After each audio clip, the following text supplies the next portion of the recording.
పరిశుద్ధుడైన యేసుక్రీస్తు శుభనామం.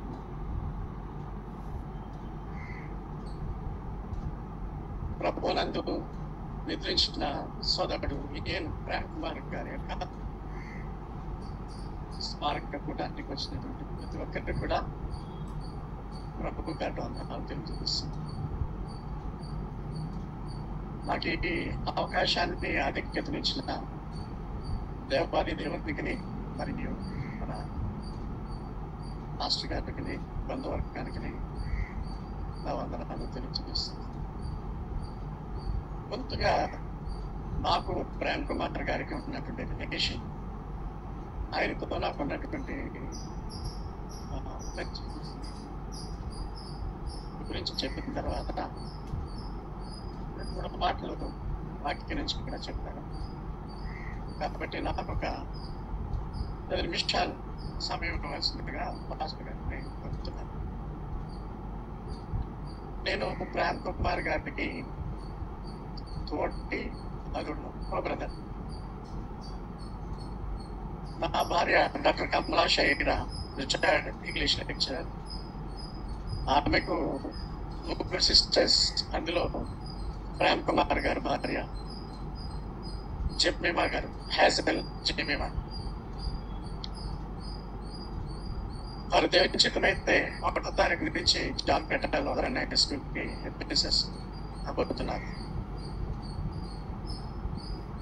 ప్రేమ్ కుమార్ గారు నాకు పరిచయము ఆల్మోస్ట్ 30 ఏళ్ళ పైనే ఉంది. నేను ఒక లెక్చరర్గా, ప్రిన్సిపాల్గా, రీజనల్ జాయింట్ డైరెక్టర్గా పనిచేస్తాను. ప్రభు సేవలో full time apart from the government service 26 సంవత్సరాల నుంచి విజయనగర్లో చర్చ్ ఫౌండర్ డైరెక్టర్గా, లెవెల్ టీచర్గా ఉన్నాను. ఫెయిత్ స్కూల్ మీరు పరిచయము, పేదవారికి LKG నుంచి 7వ తరగతి వరకు ఉచితమైన విద్య అందిస్తున్నాం. మా పరిచర్య 20 ఏళ్ల నుంచి స్కూల్లోనూ, 26 ఏళ్ళు చర్చ్లోనూ నేనే బాధ్యత వహించి పాస్టర్ గాను, డైరెక్టర్ గాను అన్ని కుటుంబం సహాయంతోనూ, కుటుంబ సభ్యులకు సహాయంతోనూ కొనసాగిస్తుంది.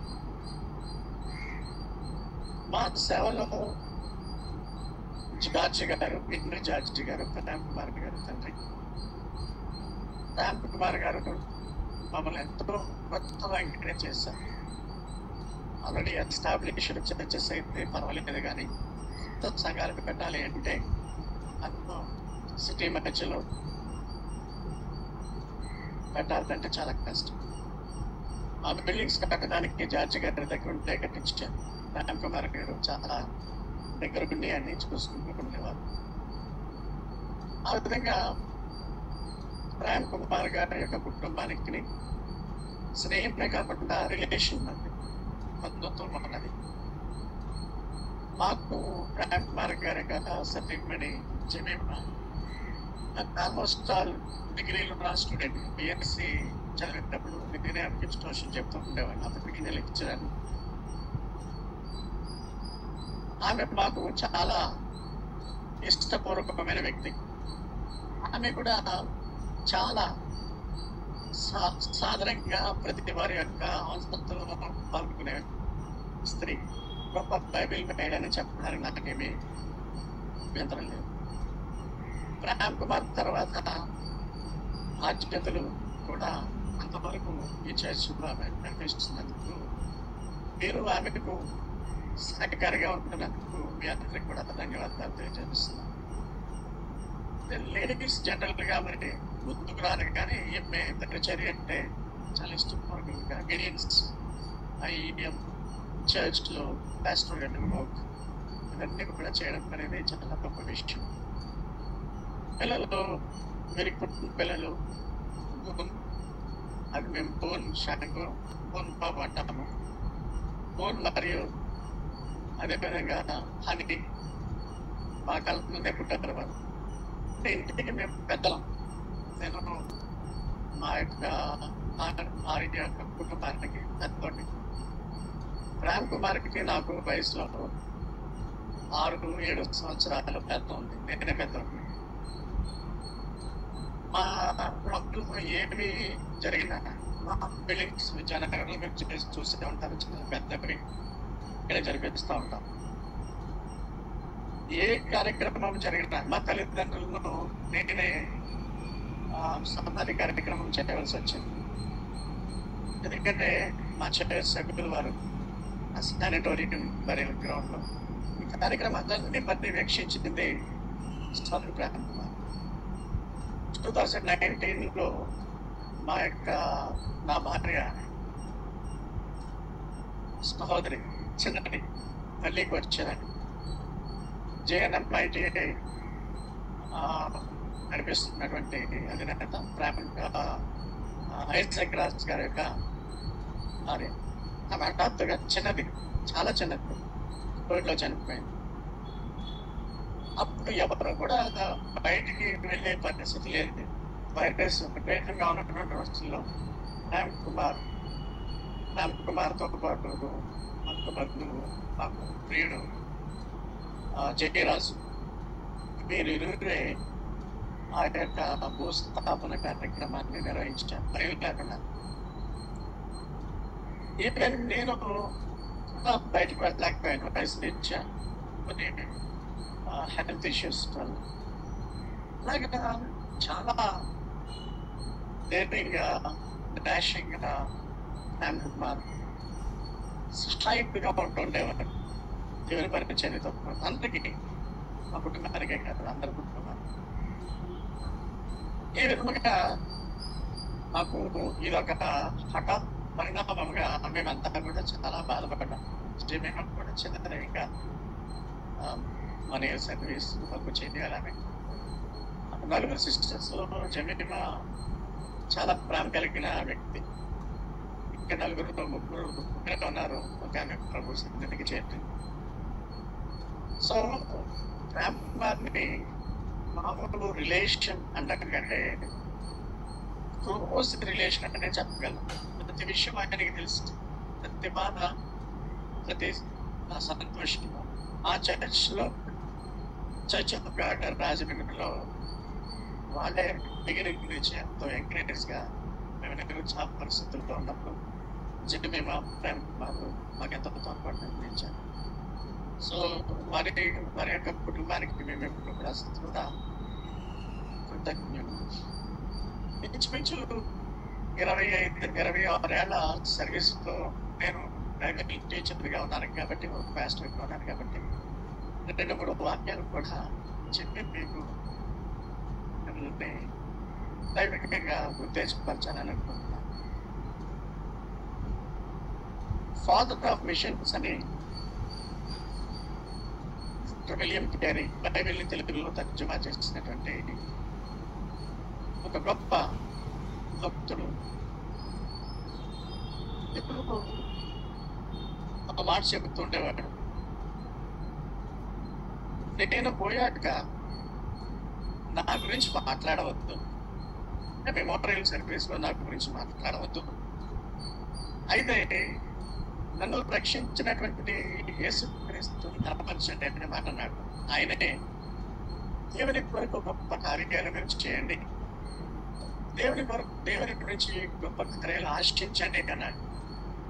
యూజువల్ గా మనము మానవ మాత్రం కాబట్టి ఎప్పుడు మనము నా బంధువులను లేకపోతే పోయిన వారి గురించి గొప్పగా మనం అనుకుంటాం. కానీ విలియం కేరీ ప్రకారం బైబిల్ తెలుగు మీ చేతుల్లో ఉన్న తెలుగు బైబిల్ ఆయన వల్ల వచ్చింది. ఆయన చెప్పిన మాట ప్రకారం నా గురించి ఇప్పుడు మీరు మాట్లాడవద్దు, నన్ను రక్షించిన నా ప్రభువునే కనపరచండి అని ఆ మహాభక్తులు విలియం కేరీ చెప్పారు. సో రామ్ కుమార్ జీవితం బట్టి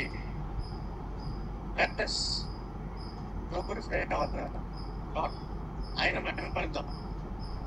సామాజిక కార్యక్రమాల బాధ్యతలో కానీ దేవుని సేవల్లో కానీ విలియం కేరీ క్రీస్తు శక్తిపై ఆధారపడి చేసిన ప్రతి వారు కూడా చాలా బిజీ మ్యాన్. అసలు ఫోన్లో కూడా మాకు అపాయింట్మెంట్ దొరికేది కాదు.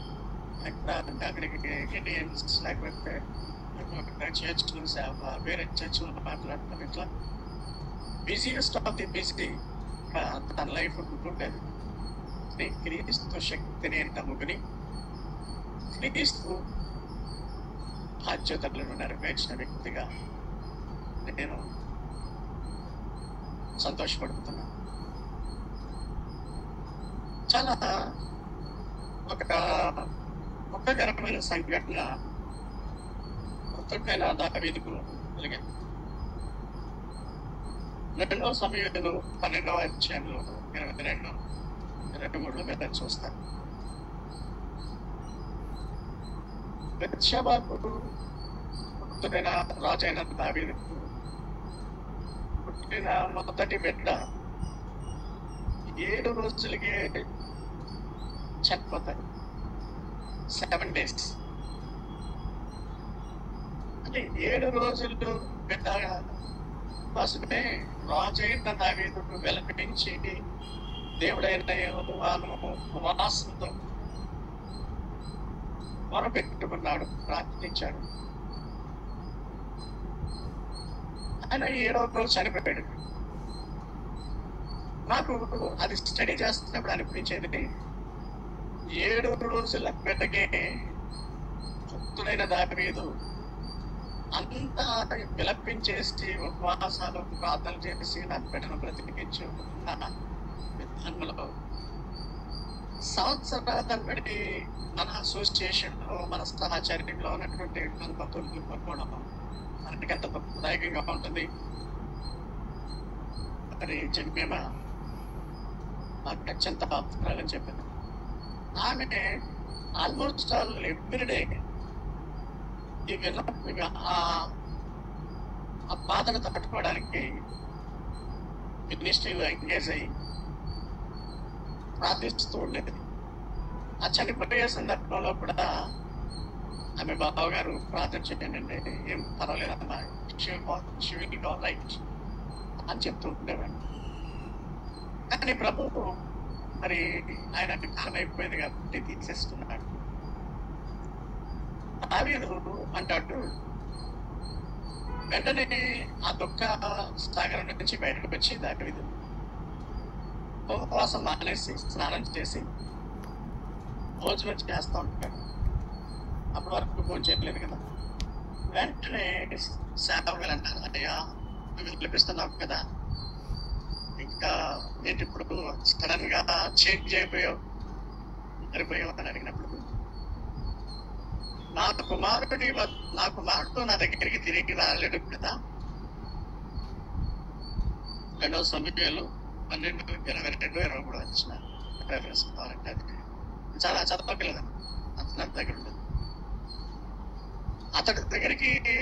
అతడు రాలేడు మన దగ్గరికి, నేనే అతని దగ్గరికి వెళ్ళాలి. Ramp mark cannot come back with whole body, but we will see him on one day with a glorified body. ఆ నిరీక్షణతోనే మనం ముందుకు వెళ్ళవలసిన వారమే అన్నాం. సో అతడు 7 రోజుల కొడుకు గురించి ఇంతగా కల్పించాడే. కుటుంబం సిస్టర్స్, అనుకుంటా సాగరంలో ఇప్పటికే ఉన్నారు. 7 రోజులకే దావీదు అంత కల్పించేసినట్టే మరి ప్రేమ్ కుమార్ గారితో 30 ఏళ్ల బంధం ఎంతగా విలపిస్తుందో మీరు అర్థం చేసుకోవచ్చు.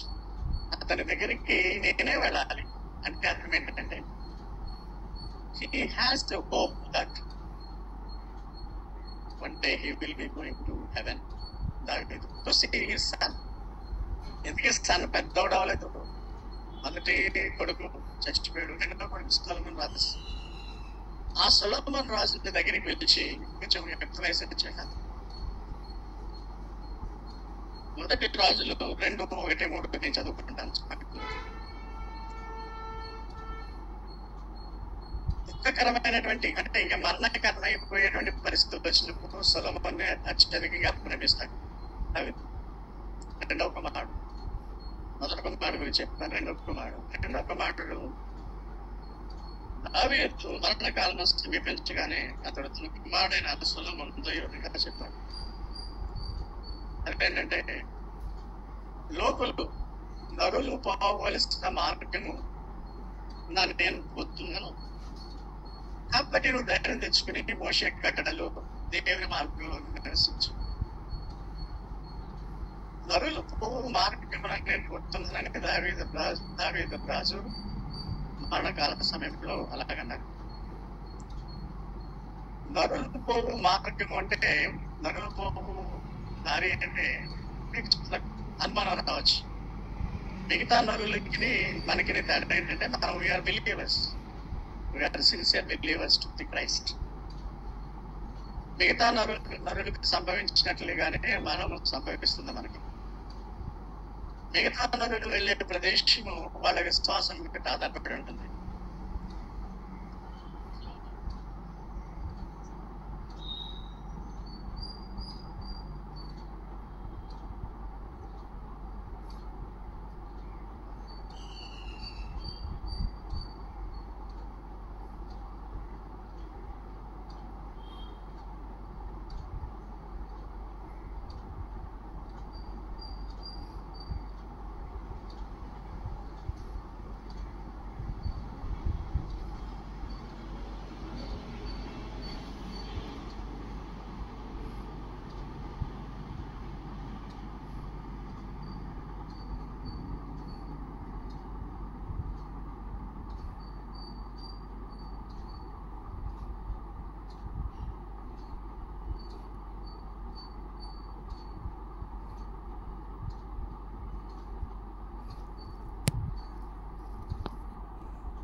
ఎఫ్సీలకు రాసిన పత్రికలో చరణ్ గాని కొనిపోయి పైన పెట్టుకున్నాడు.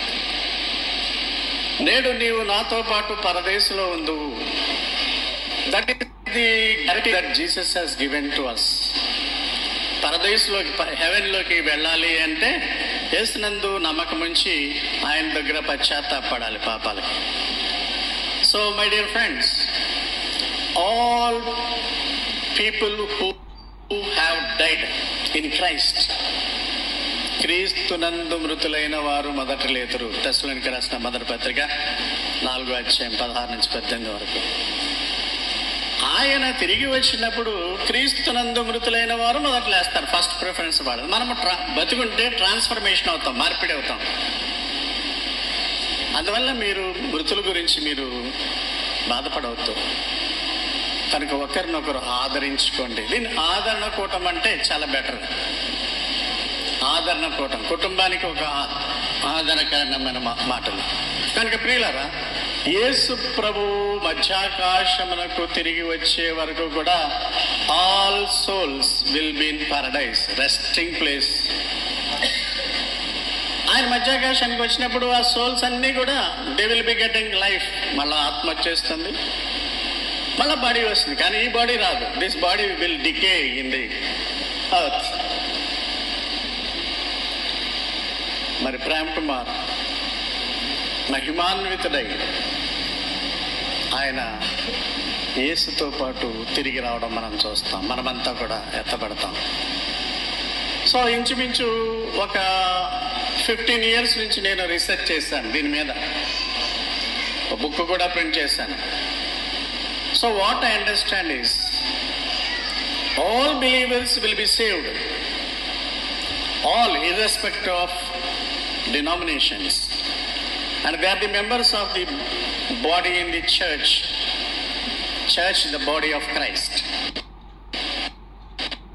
మనం నెరవేర్చుదాం. ప్రేమ్ కుమార్ గారి లాగా అటు ప్రభుత్వ సేవ, నాకులాగే దేవుని సేవ. నేనైతే చర్చ్, స్కూల్ సేవలో మరి దేవుడు నన్ను ఇంతకాలం ఆస్వాదించాడు. సో చనిపోవడానికి ఏజ్ పెద్ద age is not a number. ముసలోళ్ళు అయిపోయి చచ్చిపోతారు అనేది లేదు.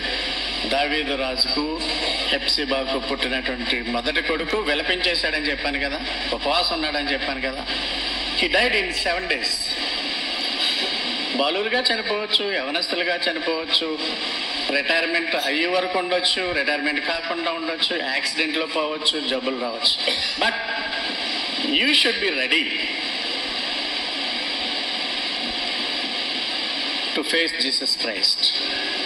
నువ్వు బ్రతుకుండగా ఒకవేళ ఆయన వస్తే you will be transformed into the glorified body and lifted up. Okay, చనిపోతే ఆయన వచ్చినప్పుడు మృతులు తిరిగి లేస్తారు. సమాధుల నుంచి తిరిగి లేవడం అనే భావన నాకు ఉండదు. ఆ పరదేశంలో ఉన్నటువంటి ఆత్మలకు ఆ యొక్క మహిమాన్వితమైన శరీరం వస్తుంది. So one day we will. క్రైస్తవులకు ఆదరణ ఏంటంటే, ఎవరికి లేనటువంటి దురదృష్టం నాకు ఉంది. మా తల్లిదండ్రులు ఇరువురిని కూడా నేనే సమాధి చేయవలసి వచ్చింది. ప్రేమ్ కుమార్ సహకరిస్తూ ఉండేవాడు. ప్రేమ్ కుమార్ నాతో పాటు అన్ని విషయాల్లో పాల్గొంటూ ఉండేవాడు. ప్రేమ్ కుమార్ ఒక గొప్ప దైవభక్తి కలిగినటువంటి మనుష్యుడు. we don't see him further. ఎప్పుడు చూడలేము. ఇంకా అతడు ఉండే ప్లేస్కి మనం వెళ్ళాలి, కానీ అతను మళ్ళా తిరిగి రాలేడు. But he will come with whole glorified body, with holy body. Till then నిరీక్షణ కలిగిన ఇతరుల వల్లే మీరు దుఃఖించవద్దు. కుటుంబానికి be brave. And we are at the end of the age. యుగాంతపు సమీపాల్లో ఉన్నాం. ప్రపంచంలోని వార్తలు, ప్రపంచంలోని స్థితిగతుల్ని నేను ఇప్పుడు స్టడీ చేస్తూ ఉంటాను. So soon he's coming. మరి నీ పరిస్థితి ఏంటి అన్నది ఆలోచించుకుని ప్రేమ్ కుమార్ స్మారక కూటంలో ఒకసారి ప్రభువును కూడా మీరు కూడా ఆయన యందు భయభక్తులు పెంచుకోవడానికి ప్రయత్నం చేయండి. Thank you very much. Pastor గారికి వందనాలు, ఓపిక అవకాశం ఇచ్చారు. ఎందుకు నేను సాధారణంగా చర్చెస్కి రావడము, బంధువులైనా రాను. ఎందుకంటే పాస్టర్లు విసిపోతూ ఉంటారు. వీడేదో మాట్లాడుతున్నాడు రా, ఆపేయండి అంటాను. అందుకని 10 నిమిషాలు పర్మిషన్ అడిగాను. ముందు 15 నిమిషాలు అయ్యి ఉండొచ్చు. బట్ జమీమా అంటే మాకు చాలా చాలా ఇష్టం. మేము ఆమెను ఎంతో రెస్పెక్ట్ చేస్తాము, ప్రేమిస్తాము. ఆమె బావగారు మీరు వచ్చి 2 మాటలు చెప్పండి అన్న మీదట నేను ఐ ప్రీడ్ హియర్. 2-3 సార్లు ఎప్పుడో 15-20 ఏళ్ల కిందట ఈ చర్చ్లో నేను ప్రేమ్ కుమార్ ఆహ్వానం బట్టి వచ్చి మాట్లాడాను. నాకు ఈ అవకాశం ఇచ్చినటువంటి పాస్టర్ గారికి నిండా వందనాలు. God bless you.